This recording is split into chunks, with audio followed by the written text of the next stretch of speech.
I was empty. I was self-centered. Driven. Sad. Pretty lost, stubborn, angry person. I felt always less than. I was in hell. Scared. And everything I did was really for me. Aimless. If you could picture like maybe a box with a lid on it. I was a box with a lid on it. And I was arrogant. Hypercritical, very cynical. Empty was where I was at. Well, I was a mess. Totally a mess. Lonely. It could have been life in prison. I was numb. Wandering around aimless. I was confused. I was a materialistic, selfish, cocky, arrogant bastard, son of a bitch. I thought mostly of myself. I was beaten. I was a beaten man. That's where I was.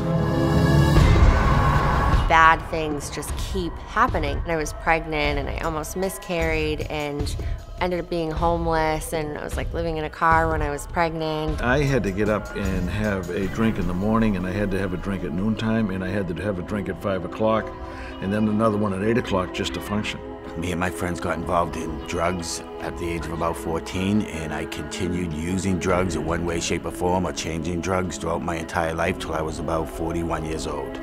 There were times that I actually, cut myself or took a lot of pills. And my friend would go in, simple, and if they didn't give him the money, I would go and shoot him. I wasn't down and out.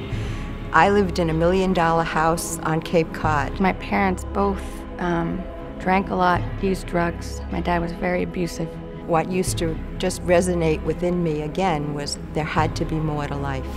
Teenage suicide was something that hung over my head.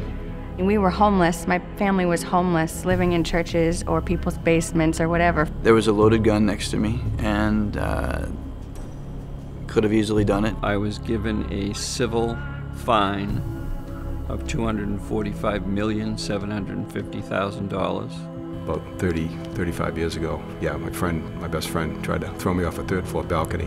I was in a relationship, married for 25 years, and my marriage fell apart.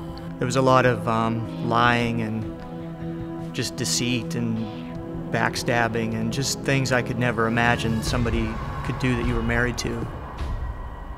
So it sucked. He had remortgaged our house for $25,000 and had put it into a slot machine.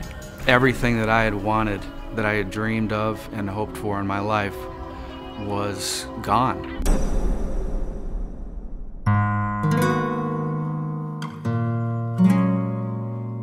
It was then that the first time I really heard the Holy Spirit, even though I didn't know it was the Holy Spirit, saying, you need to go back to church. And of course, that would just enrage me. One thing they taught me in the halfway house is I started to come to this church because it was right up the street. It's not God's ideal situation that an 18-year-old unwed mother have twins. But I do believe that it was a blessing. And so I had family that were reborn Christians and had been for years.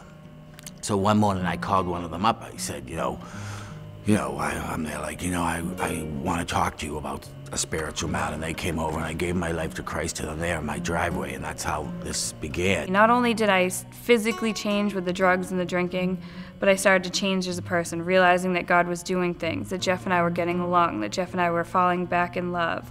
And I was just woken up in the dream, and it said, you want to follow me? And I really surrendered to God. And He just overwhelmed me with love. I felt this sensation just come across from my head, just down to my toes, just tingling warmth. I had just warmth.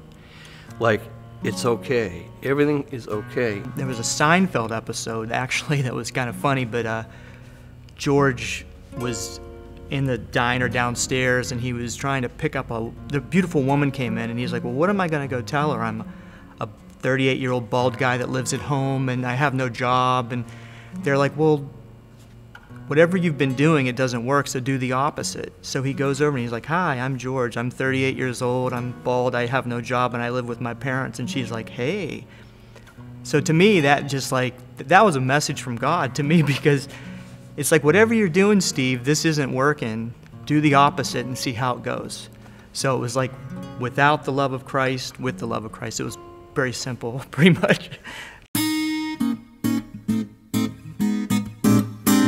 And now I'm happy. There are ups and downs, everyday living, years, up and down, but Just so satisfied and so blessed. It certainly has made me a better person, a happier person, and a much more enjoyable person. Not to be cliche, but I was lost and now I'm found. I have a home. At least that's what my wife tells me, and she's the best judge. Oh, I'm blessed, absolutely blessed and fortunate. I'm not searching anymore. I find that I'm living my life every day. I know that I have a helper, and that's Jesus Christ, and he's relieved a lot of the pressure for me. But now, it's so good. I've always really wanted to see other people do well, but not at my expense. As long as it didn't impact me, it was great. Now I want to see other people do well. I was on my own program for a long time, and now I'm hopefully on God's program. I mean, I feel like I am. I feel safer where I am now than I was back then. And now I have put myself last and want to help others. I want to be with my family. I want to be the best father I can be. I want to be the best husband I can be. I have trouble when I even look back and think about who I was. It just seems so foreign to me who that old person was. She's so dead. I am probably more at peace with an accepting of things. I am so...